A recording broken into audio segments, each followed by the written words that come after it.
જે ચોટીલાની અંદર ચોટીલા જે ડુંગર આવેલો છે ત્યાં માતાજી બિરાજમાન છે અને આ તળેટીની અંદર જે જુદા જુદા દબાણ કરતા હોય જે દબાણ કરેલું હતું આ દબાણ છે આમ તો નેશનલ હાઈવે 47 થી કરી પાળિયાદ રોડથી કરી અને છેક તળેટી સુધી જુદા જુદા 450 થી વધુ દબાણકારોએ આ દબાણ કરી અને રસ્તાને એકદમ સાંકડો કરી દીધો હતો.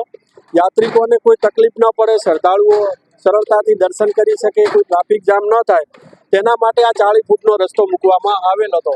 પરંતુ દબાણકારો દ્વારા આડી દિવાલો ઊભી કરી કોઈ દુકાનો કોમર્શિયલ એક્ટિવિટી કરી અને આ રસ્તાને ફક્ત 15 ફૂટનો કરી નાખ્યો, ક્યાંક 20 ફૂટનો કરી નાખ્યો, જેથી ખૂબ જ અગવડતા પડતી હતી. વારંવાર અમને પણ રજૂઆત મળતી હતી આ બાબતે અને જેને ધ્યાને રાખી અને આજે ગઈકાલે પણ એમને સમજૂત કર્યા હતા, સ્વેચ્છાએ અમુક દબાણો દૂર કર્યા હતા. જે નથી કર્યા એ આજે સવારે અમે 2 જેસીબી અને 1 લોડર સાથે આ દબાણ દૂર કરવાની કામગીરી ચાલુ કરી દીધેલી છે.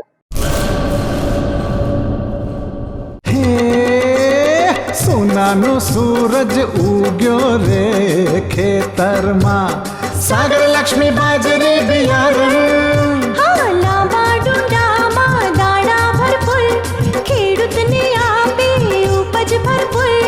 સાગર લક્ષ્મી બાજરી બિયારણ. સાગર લક્ષ્મી એગ્રીસીડ્સ ઉત્પાદિત હાઇબ્રિડ બાજરી બિયારણ જ વાવો. લક્ષ્મીનો સાગર એટલે સાગર લક્ષ્મી.